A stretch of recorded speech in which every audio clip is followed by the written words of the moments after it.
Hello दोस्तों, मैं अर्जुन त्रिवेदी स्वागत करता हूं आपका आपके अपने यूट्यूब चैनल शिक्षा संकल्प एकेडमी में। तो आज के इस वीडियो में हम बात करने वाले हैं भारत से हम क्या सीखे पाठ के महत्वपूर्ण प्रश्न एवं उनके उत्तर के बारे में।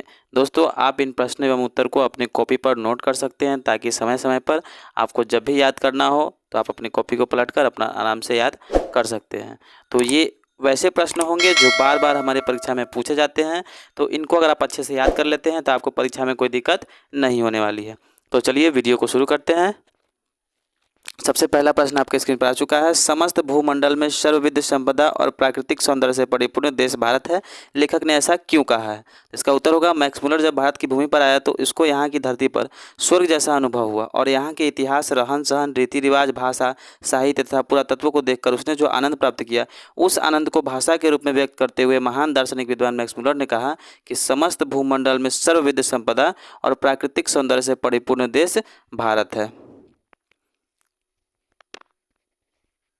दशहरे के कारण वीडियो नहीं आ रही थी, आज से आप लोगों को रेगुलर वीडियो प्रोवाइड होती रहेंगी। तो ये था हमारा पहला प्रश्न। अगला प्रश्न आपके स्क्रीन पर आ चुका है। लेखक की दृष्टि से सच्चे भारत के दर्शन कहाँ हो सकते हैं और क्यों? तो इसका उत्तर होगा लेखक मैक्स मुलर की दृष्टि से सच्चे भारत के दर्शन गांव में हो सकते हैं, क्योंकि भारत के गांव में ही प्राकृतिक और प्राचीन भारतीय रीति रिवाज, भाषा, रहन सहन के तौर तरीके तथा भारत के अवशेष गांव में अध्ययन और खोज के लिए पड़े हैं, ना कि कृत्रिम शहरों में।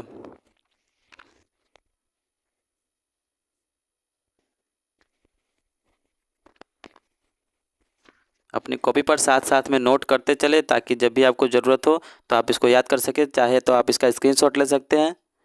तो यह था हमारा दूसरा प्रश्न। अगला प्रश्न आपके स्क्रीन पर आ चुका है। भारत को पहचान सकने वाली दृष्टि की आवश्यकता किनके लिए वांछनीय है और क्यों? तो इसका उत्तर होगा भारत को पहचान सकने वाली दृष्टि की आवश्यकता यूरोपियन लोगों के लिए वांछनीय है, क्योंकि प्राचीन भारत ही नहीं, आज का भारत भी विभिन्न समस्याओं के निदान में सहायक है।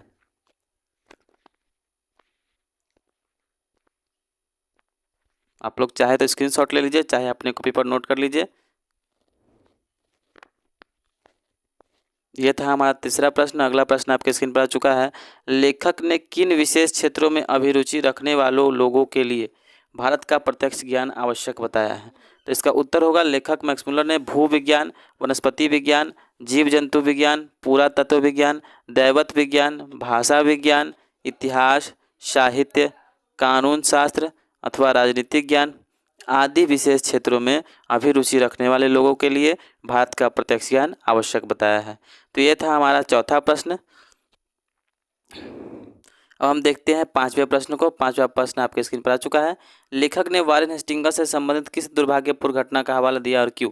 तो इसका उत्तर होगा लेखक मैक्स मुलर ने अपने आलेख में वारेन हेस्टिंग्स से संबंधित उस दुर्भाग्यपूर्ण घटना का हवाला दिया है जिसमें वाराणसी के पास से उसे 172 दारिश नामक सोने का सिक्का प्राप्त हुआ, जिसको वारेन हेस्टिंग्स ने ईस्ट इंडिया कंपनी के पास इसलिए भिजवाया था कि दुर्लभ प्राचीन यह सिक्का सर्वोत्तम वस्तु में गिना जाएगा।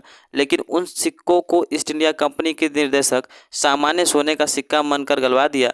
जब तक वारेन हेस्टिंग्स इंग्लैंड वापस आया, सिक्का गल चुका था। मैक्स मुलर ने उस दुर्भाग्यपूर्ण दुर्घटना का हवाला इसलिए दिया है ताकि पुनः किसी से ऐसी दुर्घटना की पुनरावृत्ति नहीं हो। तो ये था हमारा पांचवा प्रश्न। अब हम देखने वाले हैं इस पाठ के छठे प्रश्न को। छठा प्रश्न आपके स्क्रीन पर आ चुका है। लेखक ने नीति कथाओं के क्षेत्र में किस तरह भारतीय अवदान को रेखांकित किया है? इसका उत्तर होगा लेखक ने नीति कथाओं के क्षेत्र में भारतीय अवदान को रेखांकित करते हुए कहा है, नीति कथाओं के अध्ययन क्षेत्र में भी भारत के कारण नव जीवन का संचार हो चुका है, क्योंकि भारत के कारण ही समय समय पर नानाविध साधनों और मार्गों के द्वारा अनेक नीति कथाएं पूर्व से पश्चिम की ओर आती रही है। वीडियो आप लोगों को अच्छी लग रही हो तो वीडियो को एक लाइक जरूर कर दीजिएगा। अगर आप चैनल पर नए हैं तो चैनल को सब्सक्राइब कर दीजिएगा। यह था छठा प्रश्न। अब हम लोग देखते हैं सातवें प्रश्न को। भारत के साथ यूरोप के व्यापारिक संबंध के प्राचीन प्रमाण लेखक ने क्या दिखाए हैं? तो इसका उत्तर होगा भारत के साथ यूरोप के व्यापारिक संबंध के प्राचीन प्रमाण लेखक ने बाइबल को दिखाते हुए कहा है कि संस्कृत शब्दों के आधार पर मैं इस निष्कर्ष पर पहुंचा हूं कि हाथी दांत, बंदर, मोर, चंदन आदि जिन वस्तुओं का व्यापार यूरोप में होता था वह केवल भारत से ही संभव है। जिसके निर्यात की बात बाइबल में लिखी गई है। शाहनामा के रचनाकाल 10वीं-11वीं सदी में भी यूरोप और भारत के व्यापारिक संबंध था, जो शाहनामा के अध्ययन से जानकारी प्राप्त होती है। तो ये था हमारा 7वां प्रश्न एवं उसका उत्तर। अब हम लोग देखते हैं 8वें प्रश्न को। भारत की ग्राम पंचायतों को किस अर्थ में और किसके लिए लेखक ने महत्वपूर्ण बतलाया है?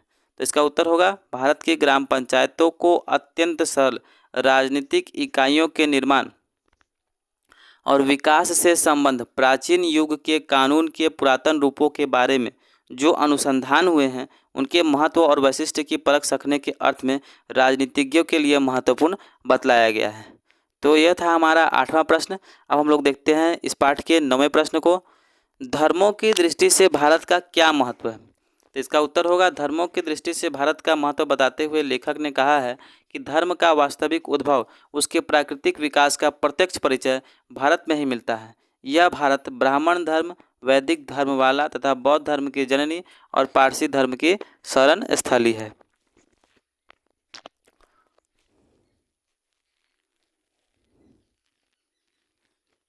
तो ये था हमारा भारत से हम क्या सीखे पाठ का 9वां प्रश्न।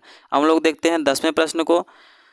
भारत किस तरह अतीत और सुदूर भविष्य को जोड़ता है, स्पष्ट करें। इसका उत्तर होगा भारत को जानने की इच्छा रखने वाले लोग जब भारत में अनुसंधान करते हैं तो उनकी जैसी ही समस्या हो, चाहे शिक्षा क्षेत्र में, कानून बनाने पक्ष में अथवा शासन पद्धति के पक्ष में, उस समस्या का हल खोजने के लिए भारतीय अतीत का भी यहाँ अध्ययन तथा समस्या भी हल हो जाता है।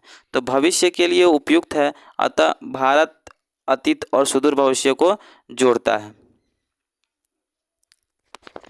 तो ये था हमारा 10वां प्रश्न। अब हम लोग देख लेते हैं 11वें प्रश्न को। मैक्समूलर ने संस्कृत की कौन सी विशेषताओं का महत्व बतलाया है? तो इसका उत्तर होगा मैक्समूलर ने संस्कृत की विशेषताओं में पहली विशेषता इस भाषा की प्राचीनता बताई है, जिसका काल विश्व की अन्य भाषा से पूर्व का काल है। दूसरी विशेषता आज के संस्कृत भाषा में प्राचीनता का तत्व भलीभांति सुरक्षित है। तीसरी विशेषता यह भाषा अन्य भाषा के बारे में जानने का मजबूत आधार है। इसके महत्व के पक्ष में कहा है कि यह विश्व की अनेक भाषाओं की अग्रजा है, जिसका गुण अथवा कुछ समरूपता विश्व के प्रसिद्ध सभी भाषाओं में देखी जाती है। तो यह था इस पाठ का 11वां प्रश्न। अब हम लोग देखने वाले हैं इस पाठ के 12वें महत्वपूर्ण प्रश्न को। 12वां प्रश्न आपके स्क्रीन पर आ चुका है। लेखक ने भारत के लिए नव आगंतुक अधिकारियों को किस तरह सपने देखने के लिए प्रेरित किया है और क्यों? तो इसका उत्तर होगा लेखक मैक्समूलर ने भारत के लिए नवागंतुक अधिकारियों को सर विलियम जोन्स की तरह सपने देखने के लिए प्रेरित किया है, क्योंकि भारत जो पहले के समय में था वह अभी भी है। यहाँ आकर आप एक से पढ़कर एक शानदार खोज कार्य कर सकते हैं। तो ये था 12वां प्रश्न। अब हम लोग देख लेते हैं 13वें और इस पाठ के अंतिम प्रश्न को। तो 13वां प्रश्न है, लेखक ने नया सिकंदर किसे कहा है? ऐसा कहना क्या उचित है? लेखक का अभिप्राय स्पष्ट कीजिए। तो इसका उत्तर होगा लेखक ने नया सिकंदर विभिन्न क्षेत्रों में अध्ययन, शोध और अनुसंधान की इच्छा से भारत आने वाले पाश्चात्य जगत के लोगों को कहा है। और लेखक का कहना भी उचित है। लेखक का सिकंदर कहने का अभिप्राय है कि सिकंदर की तरह आकर आप भी भारत से संबंध स्थापित कर सकते हैं। भारत के सिंधु नदी का मैदान और गंगा नदी का मैदान उनके अध्ययन, अनुसंधान तथा आपसी संबंध स्थापित करने के लिए पर्याप्त है। तो ये थे हमारे भारत से हम क्या सीखे पाठ के महत्वपूर्ण सब्जेक्टिव क्वेश्चंस। आशा करता हूँ आपको वीडियो अच्छा लगा होगा। वीडियो अच्छा लगा हो तो चैनल को सब्सक्राइब कर दीजिए, वीडियो को एक लाइक कर दीजिए। तब तक के लिए धन्यवाद। जय हिंद।